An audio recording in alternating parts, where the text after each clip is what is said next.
Assalamualaikum warahmatullahi wabarakatuh. Alhamdulillahirabbil alamin alladzi an'ama 'alaina bi nikmatil iman wal islam wal ihsan. Asyhadu an la ilaha illallah wahdahu la syarikalah wa asyhadu anna Muhammadan abduhu wa rasuluh. Allahumma sholli ala Muhammad wa ala ali Muhammad. Anak-anakku yang Pak Agus cintai, Pak Agus berharap dan selalu berdoa anak-anakku semuanya dalam keadaan sehat walafiat dan tetap memiliki semangat juang.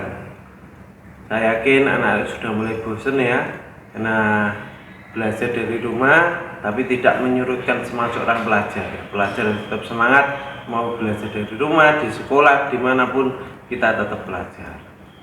Anak-anakku yang Pak Agus cintai, pada pertemuan kali ini Pak Agus akan membahas tentang latihan penilaian harian pendidikan bersyarat. Pak Agus cuma memberikan 10 soal dan itu bersifat pilihan ganda. Meski pilihan ganda, Pak Agus berharap anak lo menjawab dengan serius. Jangan sampai karena pilihan ganda kita tidak menjawab dengan serius atau tidak semaksimal mungkin. Akhirnya jawabnya asal-asalan. Yang untuk penilaian harian pada kali ini fokus materinya adalah berbicara tentang al-utlah madrusiyah. Apa utlah madrusiyah? Liburan sekolah. Dan itu materi yang kaidah kemarin sudah Pak Agus sampaikan tentang fi'il madhi. Kita akan membahas soal ya. Soalnya ini ada 10 soal. Pertama, bunyi bacaan kosakata syati adalah ya. Ini ada 4 ya. Ini hampir semuanya sama. Yang pertama sa syati, baik sati, sati, syati, syati ya. Ini semuanya pakai shin. Yang sati pertama pakai sa biasa, yang kedua pakai sa abatasa ya. TS ya. TS itu sayang titiknya 3. Ya. Terus syati. Ini yang pakai shin ya. Yang ini yang ketiga dia itu short, pakai short. Syati, syati itu pakai short. Jadi jawabannya yang C karena titiknya 3 ya. Yang kedua, harokat yang benar pada kosakata qaf, ra, ya dan ta adalah A. Korea, B. Kuri, C. Kori, D. Korea ya. Yang betul adalah D. Korea ya. Yang betul adalah saya kembali ya. Yang D. Korea, Kori, Kuri dan Korea. Yang betul adalah yang A. Korea. Yang Kuri tidak ada artinya kalau dari kamus.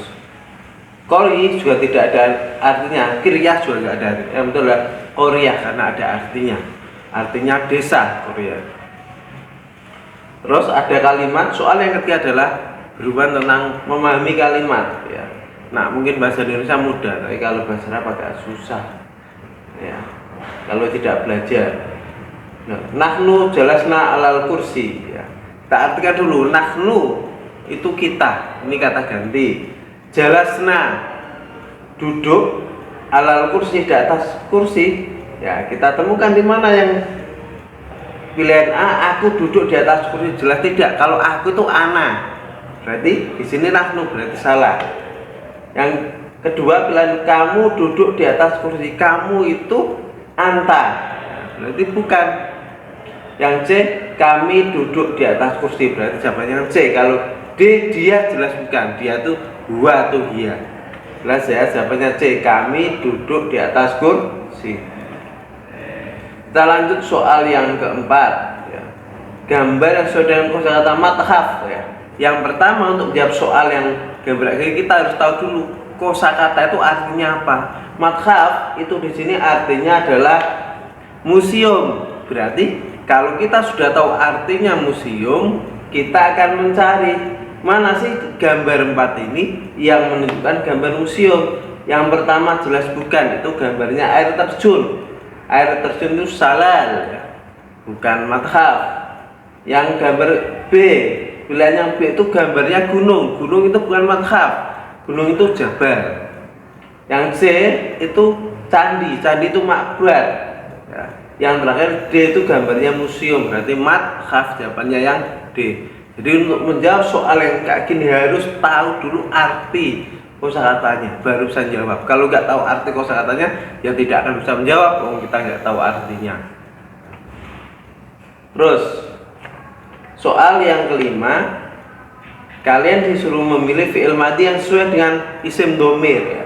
Dulu Pak pernah cerita ya dan jelaskan isim domir itu yang kalian dikenalkan ada 6 ya, semoga tidak lupa. Yang pertama huwa dia laki-laki, ya dia perempuan, anta kamu laki-laki, anti kamu perempuan, ana saya, nahnu kita. Di sini ana titik-titik ad-darsah.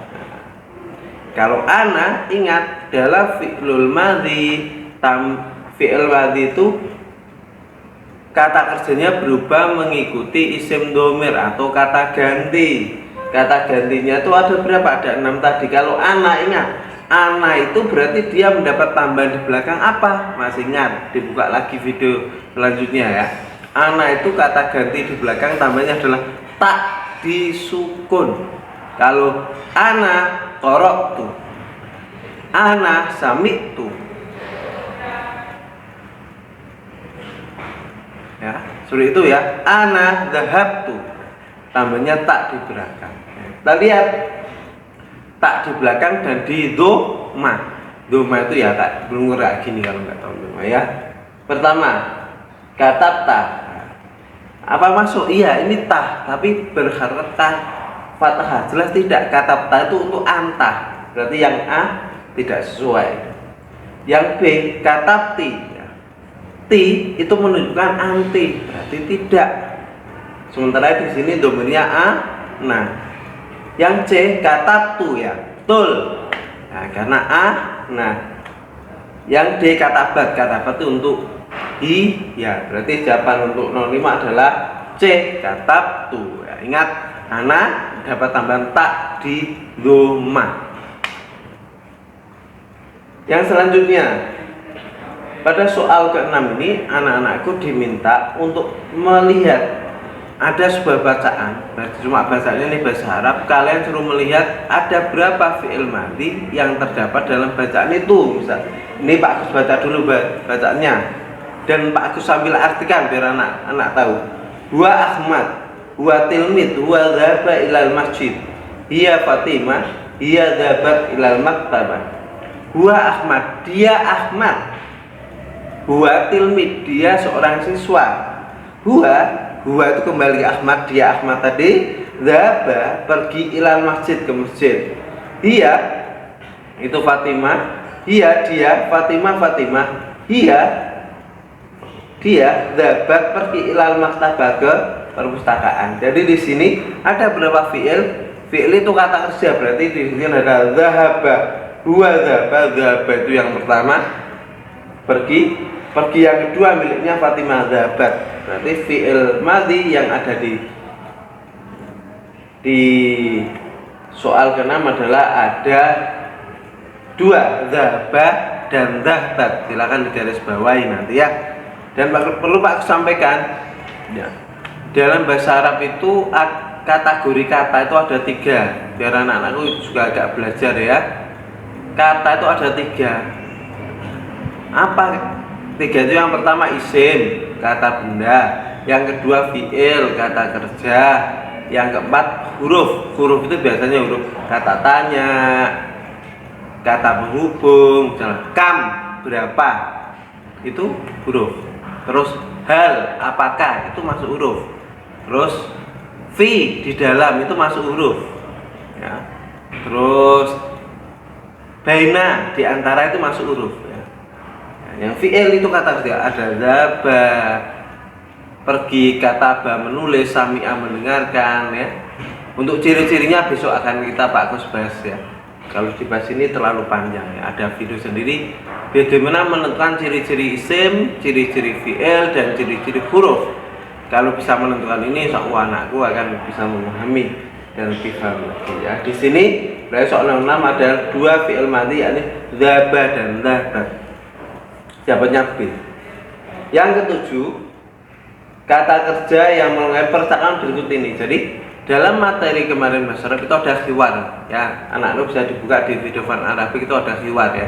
Khiwar itu yang dibuat bukan sekedar khiwar, tapi khiwar yang mengandung fi'il madhi ya. Misalnya di sini Ahmad, aina dzabti fil utlatil madrasiyah amsi ya Khadijah. Khadijah titik-titik ilal jabal. Pak Kusarkan dulu ya. Ahmad bertanya, aina dzabti, kemana kamu pergi? Di mana kamu pergi? Fil utlatil madrasiyah, pada liburan sekolah amsi kemarin ya Khadijah. Khadijah, kamu pergi kemana pada liburan sekolah kemarin? Nah, Khadijah menjawab anak. Kalau anak, ingat, anak itu menunjukkan kata ganti orang saya. Berarti ciri-ciri kalau saya itu harus ada huruf fi'il madhinya di belakang harus tambahan tak di dhammah. Ingat, tak di dhammah. Kita lihat yang pilihannya adzaba, jelas nggak ada taknya, jelas salah. Yang kedua dzabti, ada taknya tadi kasroh, jelas tidak, ini miliknya anti. Yang ketiga dzahabtu, ya ini baru betul karena tak di dhammah. Yang ketiga dzabat, ya jelas bukan. Jadi harus paham perubahan itu, tidak usah jawab. Jawabannya adalah C. Yang ke-8, susunan yang sesuai pada kata-kata cak berikut ini adalah ada dzahabti, salal, ila, anti. Kita lihat dulu, ingat susunan bahasa Arab kita dikenalkan ada jumlah fi'liyah dan jumlah ismiyah. Ulangi, jumlah fi'liyah dan jumlah ismiyah. Jumlah fi'liyah adalah kalimat yang diawali dengan fi'il. Jumlah ismiyah adalah kalimat yang diawali dengan isim. Tapi yang diminta pada soal ini adalah jumlah ismiyah yang dimaksud, bukan jumlah fi'liyah. Paham anak-anakku ya? Ya, keterangan tentang jumlah ismiyah dan jumlah fi'liyah kita bahas pada pertemuan selanjutnya ya. Pertama, kalau jumlah ismiyah berarti kita cari isim. Mana isim di antara tiga? Jelas yang namanya subjek itu mesti kata ganti orang. Mana yang kata ganti orang? Anti. Nah, itu yang pertama jelas anti. Kamu perempuan. Terus yang kedua mencari setelah anti pasti diikuti dengan kata kerja kalau itu berhubungan dengan fi'il. Mana yang fi'il? Ila, salal, apa dzahabti? Ya jelas dzahabti. Itu fi'il berarti 1, 4. Ila ke 2 as-salal, air terjun berarti 1, 4, 2, 3. Mana 1, 4, 2, 3? Itu jawabannya C. Dan usul itu ya dicari dulu mana isim domir, itu paling yang pertama. Kedua terus dicari mana yang kata kerja. Biasa diikuti huruf atau langsung diikuti oleh isim selanjutnya, tempat tujuan ya. Ya pelan-pelan ya, nggak apa-apa. Belajar bahasa Arab memang ya ada susahnya, ada mudahnya, tapi insya Allah kemudian banyak mudahnya ya kalau kita terus belajar. Soal yang ke-9 ya. Penggunaan fi'il madhi pada kalimat tersebut salah. Jadi kalian ditunjukkan sebuah kalimat, tapi kalimatnya itu salah, nggak tepat fi'il madhinya itu. Kalian disuruh merubah. Iya kataba suratul Fatihah. Kataba di sini salah. Yang betul apa? Ingat, kalau hiya itu mendapat tambahan apa? Tak disukun. Kalau hanya kata apa jelas salah. Berarti di belakang dapat tambahan tak disukun. Mana yang tak disukun? Katabat ya, betul jawabannya A. Kalau katabti tidak, tak di kasroh itu miliknya anti. Katabta tak di fathah itu miliknya anta. Katabtu tak di dhammah itu miliknya ana. Jadi yang betul adalah katabah. Anak-anak harus buka kembali video kemarin ya, tentang fi'il insya Allah. Yang terakhir ya, arti dari kosakata berikut adalah hadikotul hayawan. Hadikotul hayawan, A. Kebun binatang, B. Candi, C. Pantai, D. Museum. Yang betul adalah kebun Jadi itulah pembahasan tentang 10 soal bahasa Arab. Dan Pak Us ingatkan, materi-materi kemarin sudah Pak Us berikan via video ya, tolong dilihat kembali. Kalau yang belum paham dilihat kembali. Kalau belum paham bagian apa boleh ditanyakan lewat komentar atau WA langsung ke Pak Agus. Nah, baik tentang hiwar, percakapan, tentang kiroah, bacaan, tentang mufrodat, yang terakhir adalah tentang kaidah.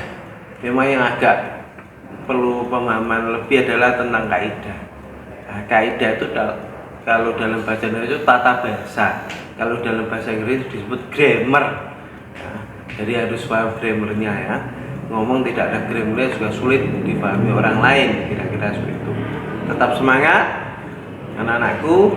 Pak Agus ulangi, lughatul Arabiyyah lughatul jannah. Bahasa Arab itu bahasa surga ya. Semoga kita tetap semangat mempelajari bahasa surga dan kita bisa menjadi orang-orang yang terpilih yang akan dimasukkan Allah ke surganya nanti.